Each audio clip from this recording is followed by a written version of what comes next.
Racket খেলা, আমাদের এই খেলাটা কিন্তু দীর্ঘদিন যাবত চলে আসছে। আমার দাদা খেলছে, আমাদের দাদা মনে খেলছে, তাই না?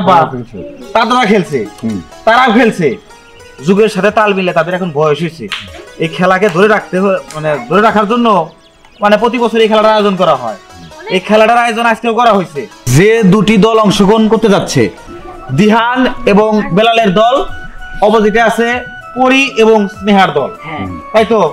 আর এই খেলায় যেই দল ফার্স্ট হবে আমাদের মাননীয় চেয়ারম্যান সাহেব তাকে 1 লক্ষ টাকা পুরস্কার দিবে। নগদে, নগদ। এই যে টাকা, এই টাকা জাল টাকা না, এই যে আসলে মজা করে দাদা, তো আমার মজা নিতে জানি। এই চেয়ারম্যান অংশগ্রহণ করি, কোন খেলায় আমি ভালোভাবে যাইতে পারি না। একটা দুর্ঘটনা হয়, হয়তো আমার ফাড়াই দিয়ে যাতে হয় নাক থাকে না, হয় মনে করে মাথা ফাড়ায়, একটা ঘটনা আছে। আজকে তোমার কাছে অনুরোধ করি, এইটা দিয়া আমি অসুস্থ লোক, এই জায়গার নাম জানি র্যাকেট দিয়ে বাড়ি দিয়ে আমার নাক লুক শেষ না। তোমরা তোমার কাছে আমার এই অনুরোধ, বুঝছো? তোমরা সুস্থভাবে খেলাবা, বুঝছো? আমরা দেখবো। এই ছাগল মিয়া স্টার্ট করে দাও।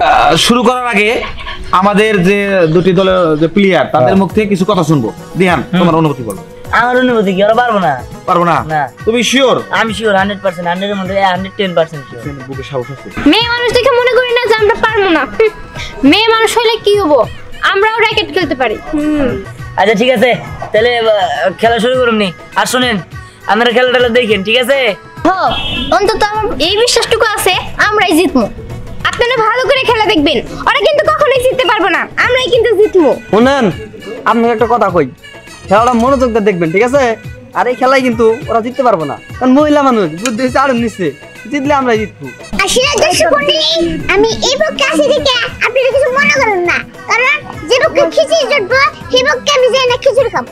আর কথা নাই, এবার দুজন দুই পক্ষে চলে যাও। এই নাও, আমরা এবারে যাবো, চলেন।